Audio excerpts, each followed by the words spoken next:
Meu nome é Lucas, eu tenho 25 anos, sou do Rio, mas estou em São Paulo há uns 10 anos. E estou muito curioso para saber o que você faz e o que você falou na palestra. Bom, eu sou Francine, eu sou jornalista, eu tenho 38 anos. Estou aqui em São Paulo desde 1994. E eu contei essa história de por que eu era jornalista e passei a ser produtora de conteúdo sobre alimentação saudável para a internet, a ponto de, às vezes, acharem que eu sou nutricionista. Mas você não é nutricionista? Eu não sou nutricionista. Eu tenho um mestrado em nutrição e saúde pública, que é uma coisa que eu não sabia o que era quando eu entrei lá, e aí eu descobri, né, estando lá. Mas você viu, foi bem, apesar de ter sido difícil, foi bem importante essa minha formação acadêmica para o que eu faço hoje. O que eu faço hoje é basicamente assim, vídeos para o YouTube, hoje estão no YouTube, poderiam estar em outro lugar, mas era o lugar mais fácil para eu alcançar uma grande quantidade de gente, em que eu revelo do que são feitas as comidas industrializadas e também as comidas não industrializadas, enfim, a ideia é que as pessoas acordem e passem a prestar atenção no que elas estão comendo, em vez de simplesmente abraçar as marcas como se elas fossem muito fofas e comer as coisas. E a palestra foi sobre isso também? Foi? Eu conto, na verdade, o percurso, né? Que eu era repórter de revista, o que eu sabia fazer era jornalismo impresso, e aí eu fiquei muito infeliz com o que eu estava fazendo, não era bem aquela pegada que eu queria, não era aquele tipo de jornalista que eu queria ser. Eu queria ajudar as pessoas a se cuidar, eu queria ser um pouco mais educadora, mais pró-saúde do que o que eu estava fazendo lá. Como que é o nome do blog? Do Campo à Mesa. Do Campo à Mesa porque eu quero falar do alimento em toda a sua história, desde que ele nasce até o momento em que a gente come, passando pelo marketing, pela mídia, pela ciência, pela indústria, pelo comércio, por todas as coisas. E você mudou sua vida, seu jeito de se alimentar depois que você começou a pesquisar isso? Eu mudei algumas coisas, mas eu tenho uma formação já na minha família de comer direito. Então, na verdade, eu me assustei com como o mundo estava comendo mal. E por esse susto eu falei, nossa, peraí que na verdade eu queria consertar isso. Eu queria que as pessoas percebessem o quão mal elas estavam comendo e passassem a comer um pouco mais da maneira como eu já comia. Assim. Muito legal. Mas mesmo assim eu melhorei. À medida que eu vou descobrindo as coisas, eu vou tentando substituir. Por exemplo, eu fiz um vídeo sobre pão integral para falar que, na verdade, ele não é integral, porque não tem uma legislação que controle quão integral os pães devem ser hoje em dia. A palavra natural, né? Muita gente fala tudo para natural, mas não tem nada que controla o que é natural e o que não é. Isso tudo depende de uma legislação que dê conta disso. Sim. Eu falo bastante de legislação nos vídeos. E aí eu parei de comprar pão industrializado, que se chama integral, comprei uma máquina de pão para fazer pão em casa, porque daí pelo menos eu sei o que vai na máquina. Entendi. Legal. É isso. Muito legal. E você, Lucas Paulista, o que você faz? Eu montei uma empresa há uns 3 anos. Quê? Aos Montei 3 uma anos de idade? Não, há uns 3 anos. A gente vende produto de cuidados pessoais e de beleza para homem pela internet. Então, cosméticos, roupa, um pouco de acessórios, tudo focado no público masculino.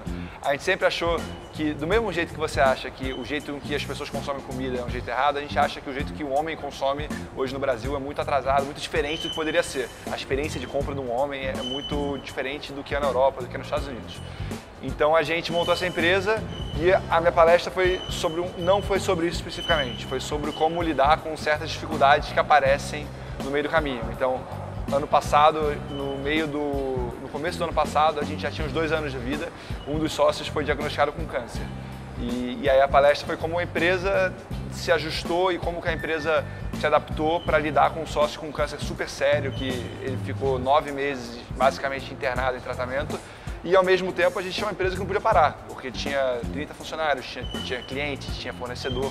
E a ideia da palestra foi dividir um pouco isso com as pessoas, porque quando aconteceu lá atrás com a gente foi atrás de todo mundo, perguntando, alguém já passou por isso?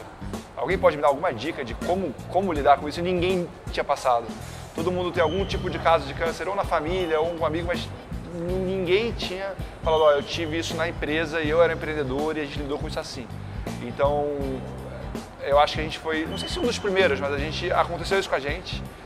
É super recente, essa epopeia toda acabou em janeiro desse ano, mas a gente acha que a gente tem uma história de que vale a pena contar porque a gente queria que contassem algo pra gente quando aconteceu. Mas então como é que essa história ficou pública?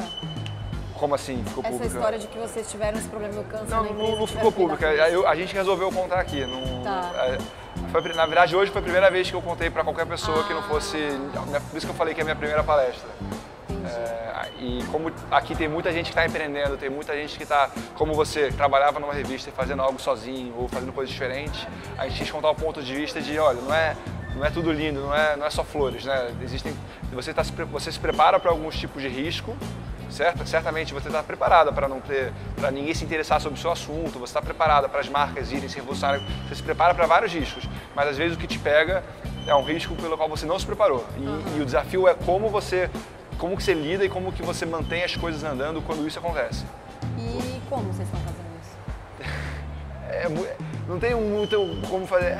É engraçado, a empresa vai se adaptando para a situação. Então, tem muita sorte na história, a gente deu muita sorte de ter um time que ajudou, mas a gente tentou fazer com o máximo de transparência possível, contando para todo mundo que estava envolvido como que a situação estava rolando.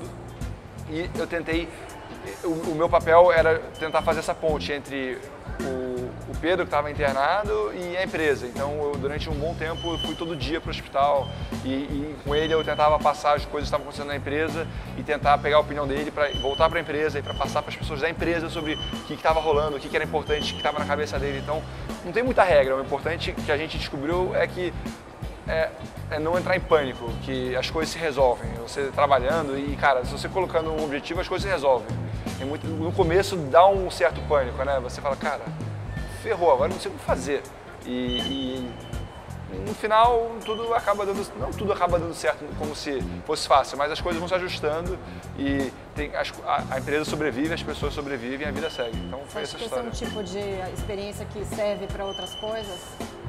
Você consegue usar esse perrengue, esse apuro para se tranquilizar para outras situações? Serve principalmente quando você pensa sobre risco, né? Qualquer coisa que você faça na sua vida, você tem um componente de risco. Você vai sair, vai viajar, tá? Tem um componente de risco. Você vai fazer um investimento, tem um componente de risco. Só que a gente sempre olha para os riscos que a gente está esperando que possam acontecer. E o que eu descobri é que, cara, o risco não vem de onde você espera. Então, qualquer coisa que eu faço hoje, eu não ligo muito para o risco que eu conheço. Porque eu sei que, cara, se vai acontecer, não vai vir daí, vai vir de outra coisa que eu nem estou imaginando. Então, acho que a gente acabou ficando um pouco mais, digamos, um pouco mais corajoso para fazer as coisas, porque a gente sabe que, cara, os riscos que você está se preocupando provavelmente não vão acontecer. Se alguma coisa acontecer, vai vir algo completamente do nada então não tem nem para que se preocupar e se preparar. Toca o pau, faz suas coisas e vai tudo Quer dizer, parece que a preparação tem que ser mais interna do que de logística, digamos. Exatamente. Né? Mas, bom, então é uma questão de estar muito mais preparado internamente, né? Assim, com o seu espírito preparado para o que der e vier, do que o seu escritório organizado para o perrengue. Você se sente assim? Aos poucos você vai se ajustando. É muito recente ainda, mas aos poucos a gente vai se ajustando. Então, boa sorte para os próximos perrengues. Beleza. E depois eu quero que você me passe o blog direitinho, onde é que você faz tudo, que eu vou dar uma olhada para aprender mais. Vou deixar. Parabéns. Obrigado.